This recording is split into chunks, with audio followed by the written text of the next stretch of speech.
Hey everybody, what is going on? I hope you guys are all doing well and welcome to another tutorial video. In this video, I'll be explaining to you guys how you can set up your online store using Weebly. So let's get right into it. Now, Weebly has partnered up with Square, which I'm pretty sure are the team behind Squarespace, and they have some sort of integrated system which can be used to set up an online store.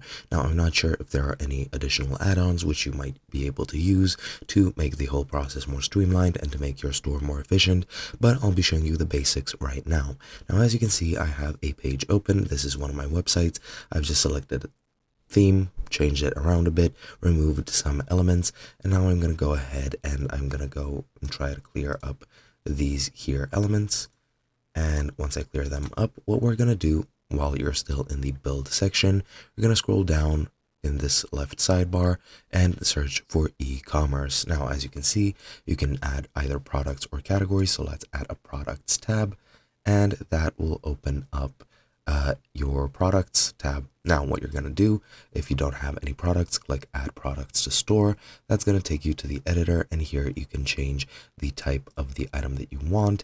It can be prepared food and beverage, physical, event, digital, donation, or other, depending on your wishes. I'll just go with a physical product. I'll name it test. I'll set it a price at price $5, sale price $10. Description, I'm just going to add test again.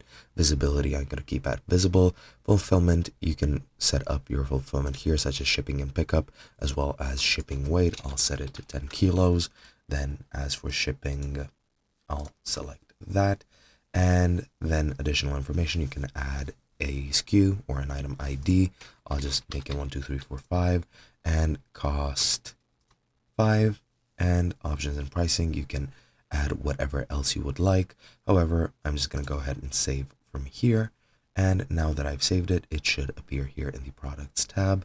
And as you can see, that is pretty much it. Now, this is the sale menu for the test or for this specific item. And as you can see, if I go into home, where I'm pretty sure I added my products section, it should be displayed here. Click to select products. I'll select my test product, select one product, and as you'll see, now it's over there. And that is pretty much it. Hope you guys enjoyed, and I'll be seeing you guys in another video.